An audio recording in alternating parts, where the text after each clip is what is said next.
Hey, welcome back. So here's a question for you. You think you're a writer? Think you're good enough to write a book? How about this? Think you're good enough to write a book about the Holy Land? All those years ago? Well, you're not going to believe this. Our guest today did. He wrote a book about an era that was way before our time. How did he do it? How did he make it so real that I couldn't put it down? Well, let's ask him. My name is Vin Dacquino. Our guest is D Sancho. Nice to meet you. Mike, D Sancho is on the cover of this wonderful book, and your name is Mike. Talk to me. Well, when I decided to get into writing, I noticed that my name was too boring, too bland. So I needed to create something that was larger than life, like Walt Disney. So I chose the name D Sancho, and I decided to run with that. And now, why D Sancho? That's not Walt Disney. I got Sancho from the character Sancho Panza in Don Quixote de la Mancha. Really, because the type of fantasy I'm writing, I think, is very evocative of that. Yeah. Now that you mention it, I see that. And the D? For Duffy. Duffy? It's a name I like. So you put that together. Many people select pseudonyms because the work is controversial and they're afraid of using their own name. That wasn't the reason here? That wasn't the case with me. I just wanted something that would look good on the cover of a fantasy book. There's nothing controversial. All right, let's look at the cover of this fantasy book here. A walking phoenix. Waking. Oh, I knew that. A waking phoenix. And there's also, it's not really the subtitle, it's actually... The title of the series as a whole is called The Last Cove. The Last Because this story Cove. is really a great flood myth. Okay. It's a flood myth? Yes, like Noah's Ark and Gilgamesh. Yeah, okay. All right, so this is really only volume 1? Exactly, yep. I'm working on volume 2 right now. It's called A Weeping Mermaid, and it should be out next year. Mike, here's my big question. If you live today, how and why do you write about years and years and years ago, and how do you write it so well? Well, I've always liked history, and I've noticed a lot of fantasy seems to draw on medieval, and I thought that was boring after a while. So what I did was I wanted to draw on the Renaissance era instead.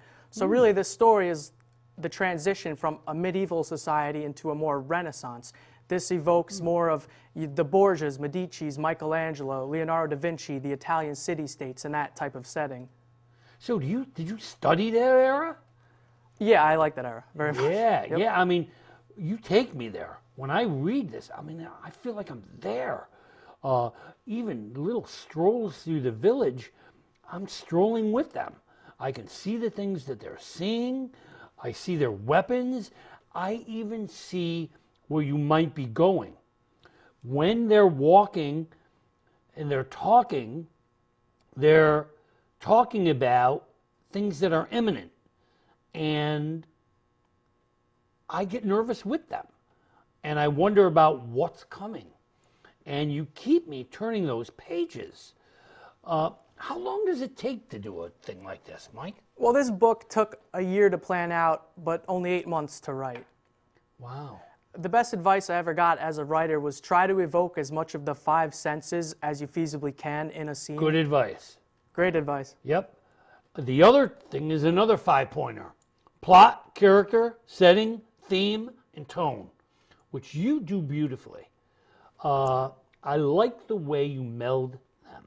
You know, 1 minute it's plot, the next minute it's character or setting, and your setting is very vivid.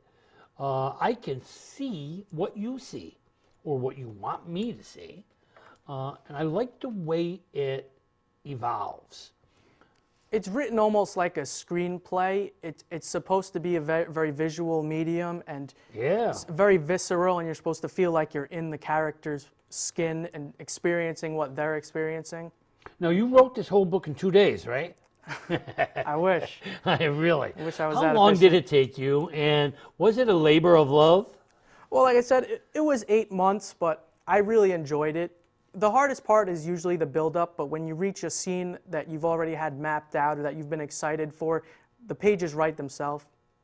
And I only write about stuff that I would like to read, so it never feels like a chore. It's always something I enjoy, and I enjoy the research too.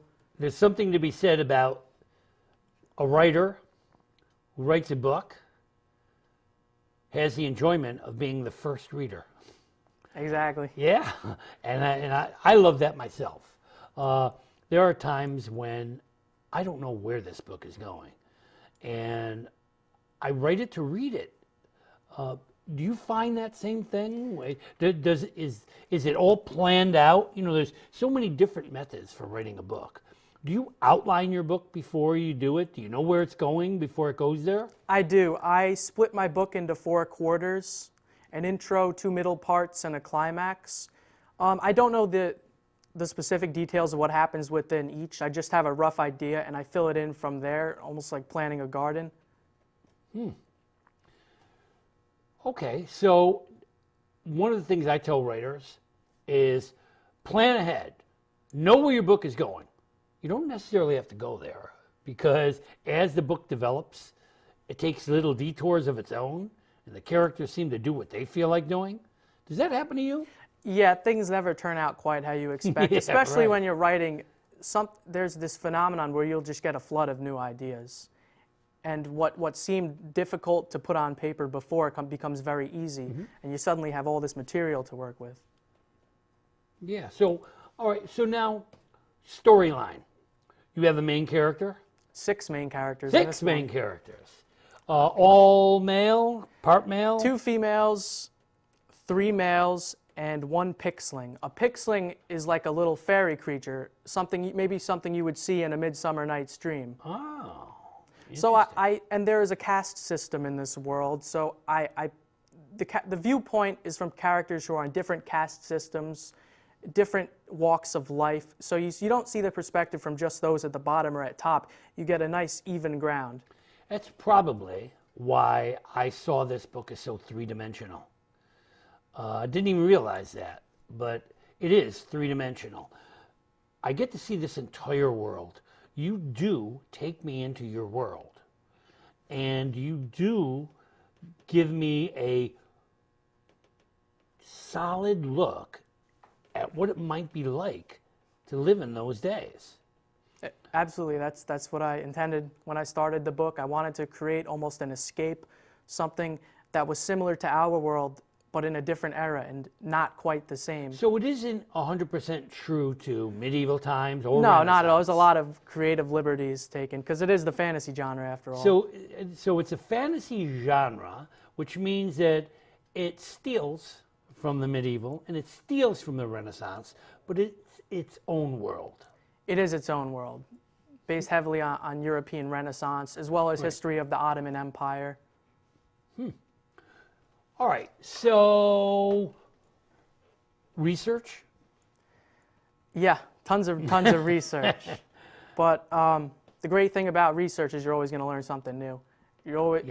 And history is the best place to probe for ideas. Yeah. Do you find yourself looking up one thing and then finding information on another, going, I got to use this? Yeah, absolutely. I get very neurotic about that. If I see something, I want to know everything about it. Yeah, that's a good thing. And that's obvious because you do seem to have a good grasp on your period. You know, I didn't really see any holes, where I say, well, that's not very realistic. Everything you do, it seems realistic. And there's battles that happen in here. By the end of the book, is it a happy ending? Yeah, I'm a sucker for happy endings. So I end the book with a very happy celebration scene. But at the same time, there are many loose ends that will have to be taken care of and tied up and there's in the later losses, volumes. Whenever we get to a happy event, sometimes there are there's consequences. Sacrifice. Yeah, absolutely. So do all of your main characters make it out at the end?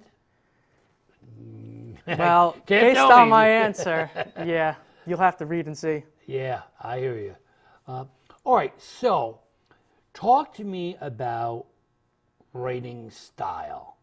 Talk to me about writing profile. When do you write, Mike?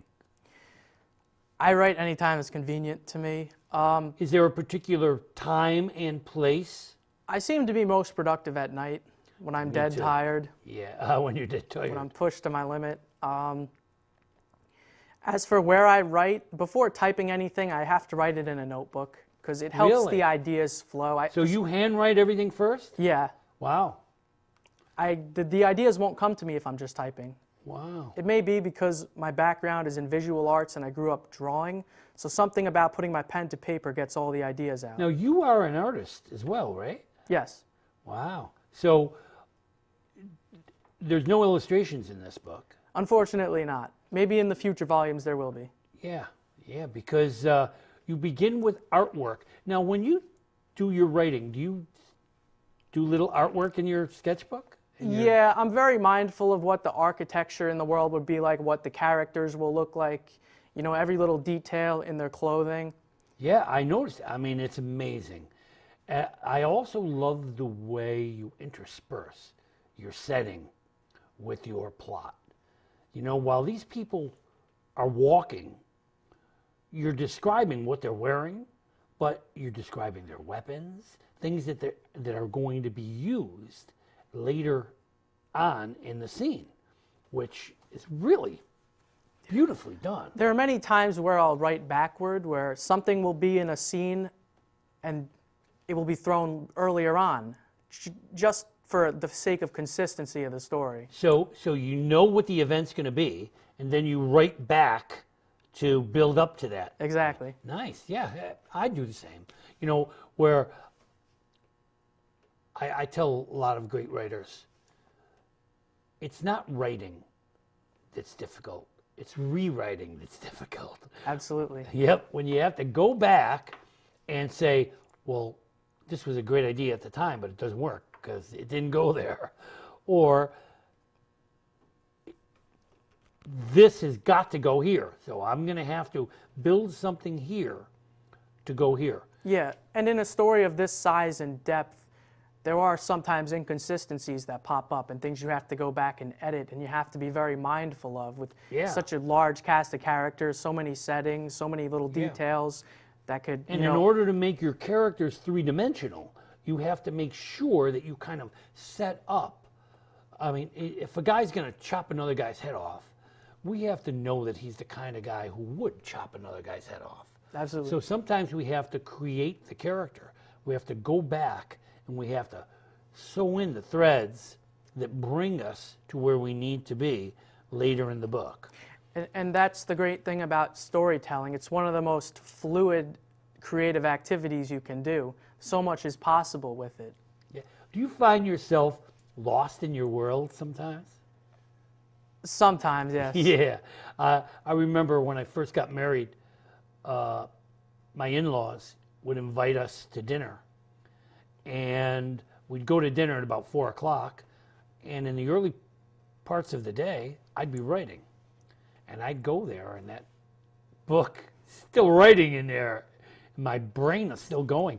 You know, and my mother-in-law would look at me and she'd go, "Stop writing."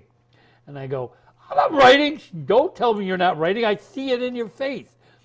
And it does happen, doesn't it? Well, yeah, you'll find that your best ideas happen to you in the most unexpected of times when you're taking a walk or in the bathroom or out in public. Yeah, your story lives in your head. Interesting. And do you need to immediately run to your pad, or can you carry it? You know, I just use the Notes app on my phone, and if I have an idea, so I'm filled with notes. I don't even know what that is, Mike. What's it called, a Notes app? Yeah, it's just the Notes thing. It's just a little thing iPhone. that you can put notes on it.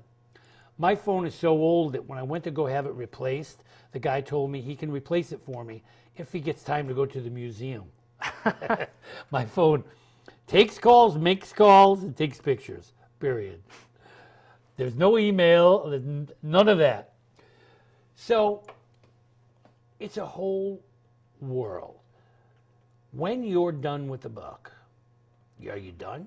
No, because for this one alone, I had to go back and edit it 3 times. Yeah. I Three. I didn't hire an God editor. bless you. It take me about 33 times. I was too particular about the story to really trust someone else to edit it, so I had to do it myself. So you did it yourself. It was time consuming, but it was worth it. I'm happy with the product. Now, it's interesting, though, because you don't call yourself a student. No. And yet, look at what you produced. I find that amazing. I see the seeds in my childhood that were planted really led to this. I've always liked storytelling. The first movies I ever saw were the original Star Wars trilogy, and I believe I was 2 or 3, so it was just in my mind to have this idea of a very grandiose story on this huge scale. So, are you a movie watcher? I do. I like Stanley Kubrick the most. Oh, interesting. Oh, that's an interesting choice. So what about medieval times and Renaissance? Do you watch movies that... No, not entirely, but I saw that fantasy was in stagnant waters and we had too much of medieval, and no one has really ever explored the Renaissance period on a scale of epic fantasy. Yeah. And there are many other eras like that. I would also love to go back one day and do fantasy that evokes biblical aura. So are you trying to say that the Renaissance, the period of the awakening, puts you to sleep? It can. It can be too much, right? So you find the excitement in that. Yeah, absolutely. I find the excitement in exploring stories that have never been told before. I see a little taste of the Harry Potterish in this. Is there a little bit of Harry Potter? Were you ever a Harry Potter fan? I think I may have read the first book when I was very young, but this is not as gritty as medieval has been in recent years. This is supposed to be, like you said, a little more whimsical, Right. a little more exciting, but still grounded in reality. So, okay. What about romance? There's some in here. But I notice it's not like the dominant feature. No, the dominant feature in this is really, like I said, comes from Don Quixote de la Mancha, Yeah. Gulliver's Travels, stories like that. Really searching for something greater than yourself, even if you're a madman. Like in the story, there is the fabled land of Hamelin that so many people are kind of swept up in, and they want to find this lost land that they don't even really know is there. For all they know, it could be a myth, but people risk their lives to find this. And So without giving away the ending, can you give us a sense of the storyline here? well, all these characters are really headed toward the same destination. They're all looking for the same thing. And Hamelin is this lost land that attracts so many different kinds of people. No one's really sure what's there, but you have these characters from vastly different backgrounds all converging on it. And it will be very interesting to see later on in the story where that all goes. So I find it very interesting that one of the first things you did when you ended this book was begin the next one. Is that because this story can't die? It's still alive in you? Yeah, I think I still have at least 4 or 5 more volumes left to it's do. very hard. Kids ask me sometimes about my characters, and I say to them, the characters are in many ways like my children. I live and breathe them. So when a Jimmy James in Kiss the Candy Days Goodbye comes to life, he does just that. He comes to life. You could ask me any question you want about Jimmy James, and I can answer, because Jimmy James is a real, living, breathing kid to me. Yeah, when you make a character, it's really a fragment of yourself, and you pour certain experiences into it. Yeah. Each character really draws from a different part of you. Do you find that the characters often write themselves? Yeah, that happens. Yeah, are you surprised? No, because I make some really bizarre characters, and it doesn't surprise me when they do something I wouldn't expect. Yeah, see, for me, it doesn't work that way. There's times when a character will do something and I'll go, whoa. and I get surprised. It's like what we said before. I'm reading this book for the first time. I am its first reader as well as its writer. And although I am the creator of this world, it's like life, like fate happens and things happen, and I don't always know. Absolutely. I mean, I've walked away from the computer going, whoa, I can't believe what just happened. Do you ever get those revelations? Yeah. Usually that happens to me toward the latter part of the book, after all the build-up has kind of avalanched into this explosive where it doesn't climax. exactly go where you thought it was going to go? Absolutely, yep. Yeah. Have you ever been disappointed and said to yourself, you know what? I don't care if you went there. I don't like where you've gone. I need to revise this. There have been times, but there's that quote, you have to kill your darlings, and sometimes for the greater good of the story, something that happens, if it makes sense, you have to keep it, even if you personally don't like it. It's all for the sake of, the consistency and efficiency of the story. It has to go where it has to go. Absolutely. All right. So this whole idea of writing, when did it happen for you, Mike? About 2 years ago. Really? I was working in one of the warehouses of the American artist Frank Stella, sweeping the floor, and just looking at all the abstract art, I got the idea to just create something. I don't know exactly. You exactly. felt that you had to. I don't know something. exactly what it was, but I did know I wanted to write a story. So I started that day, and this story started out very differently. It was sci-fi at first, but as the time went on, it turned into fantasy. Was it sci-fi in that period? No, it was vastly different. Wow. But a lot of the characters got carried over. But now, have you found yourself? Is this where you want to be? Yeah. Or someday when the second volume is done, will you start writing sci-fi? I think I'm going to have to stick with fantasy. Yeah? Something You about like it I find more compelling than sci-fi. And it draws you to it. Yeah. So in this next book that you're going to do, will all 6 characters be there again? 5 of them will be. One of them's going to die. There will be a lot of new ones and plenty of new environments to explore, new cultures, new people, and the world will keep expanding until... Do you need to go back to your research for that book? Yeah, especially when I create, societies that are based on different cultures. It does take research, so... Yeah, you're going to have to do it. The world's always expanding. There will always be more characters introduced. In this book, they're all headed to Hamlin. Once they find it, next book, you're going to begin in Hamlin? Or? Well, it will take a few volumes to get to Hamlin. They're not even sure if it exists. So now, are you seeing a few volumes? Yeah, that's what I would need for a story of this size. Wow. And to develop the characters properly. So volume 2 is not going to be the end of the story? Not by any means. Wow. So you have a lifetime job ahead of you here. Yeah, I'd like to finish all this before I'm 25. Sounds great. All right, so we have this book together. You have another book that you're thinking about. You have yourself in your own mind what your writing profile needs to be. Will your life allow you to do this? Yeah, absolutely. I mean, I wouldn't have taken this leap of faith if I didn't think I was ready for it, or if I didn't think I was a good storyteller. So this is a commitment. Yeah, this is a commitment, absolutely. Sounds this is great. Something I want to give to the world. It's a story that I want people to cherish and enjoy, and to take them somewhere they've never been before. This is your legacy. Let's hope. Let's hope.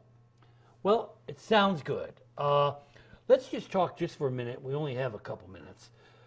Let's talk a little bit about the Writers' Workshop. You are a part of the Writers' Workshop. Does that work for you? Yeah, I enjoy showing my work to other people, especially if I did something wrong. I can learn from my mistakes, and it's always good to hear from other people, get their to perspective. have like a sounding board. Yeah, and I also enjoy discussing other people's works with them and learning from them or seeing what not to do, and then they see what not to do from me, and it's always great to interact, especially when you're in the same craft. Yeah, you're right. I mean, it's one of the reasons why I do it. I've been doing these writing workshops for years, and it always fascinates me. What else fascinates me is the age range. I mean, we've had people in there 16, we had people in there 86. And it doesn't matter what walk of life, doesn't matter how old, it doesn't matter your background. Writing is something that grows in you. And you obviously have grown into a style that really works, Mike. I'm telling you, when I hear the other writers in the group say, "You wrote that?" It's what I wanted to say. I can't believe the mastery that you have at your young age. Stay with it. Keep doing what you're doing. Can't wait to see Volume 2. Volume 1 works. Here's a lesson to you. If it's in your heart and it feels good and you feel like you really need to do it, do it. You need to do it. Follow your dream. Is that what you're doing? Yeah. Or I could... Good answer. Calling it my reality now. Yeah. Well, you have followed Mike's dream, and you have followed this show. Keep following the show. Stay with us. A lot more wonderful guests coming. Mike, right on, buddy. Thanks for having me. Thanks for being here. Keep on doing what you're doing. You're doing a great job. Can't wait to see Volume 2. Hope it's even half as good as Volume 1.